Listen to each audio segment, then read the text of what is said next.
Okay, so I have my beef stock here. I chilled it so I can get the tallow off. I'll just rinse up the tallow, and I usually freeze it for making balms later.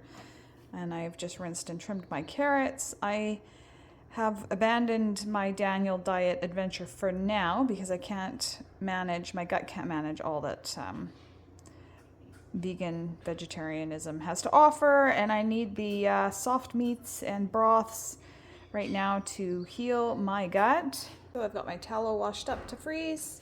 I'm going to put all my carrots now into my broth that needs to heat. I'm just going to get that up to a boil and cook these down. I'll make some nice herby satchels. I'm going to try to stick to just the more soluble vegetables and keep my herbs and ginger and stuff like that.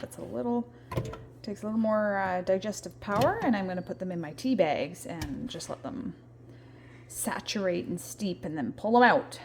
I've taken out my halibut fillets. I probably won't use all of them for this meal, but those are just resting. I have my tea bags. I've loaded my first one here with some lemongrass and my organic lemons. Look at this, there's like no seeds, which I would have fished the seeds out, but I guess that saves me a job, but it's kind of weird. So I'm going to pop in the crushed garlic. I probably could fish these out of my soup without the bag, but I'll see how much I can fit in my bag and tie this off.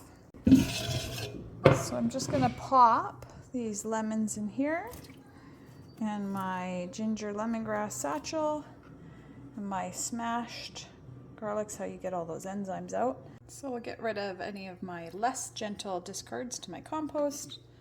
Got my carrots in here, and I'm just going to push it with a bit of light coconut milk through my blender. So I will spatula that into my broth and get it up to a high temperature. I had already salted my beef broth, but I'm just going to increase that. So this is just coming to a hot temperature. So I've just given myself a few small little fillets here, and I'm just going to drop them in for like a broiled type fish, and it'll give flavor to the soup. And I'm just going to do 6 minutes. Turn my temperature off. I'm going to let them simmer with a cap on. This is super tender at 6 minutes. So for a small fillet, that worked out great.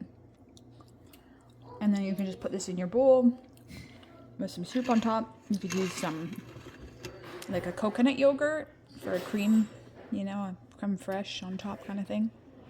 Give it a whirl.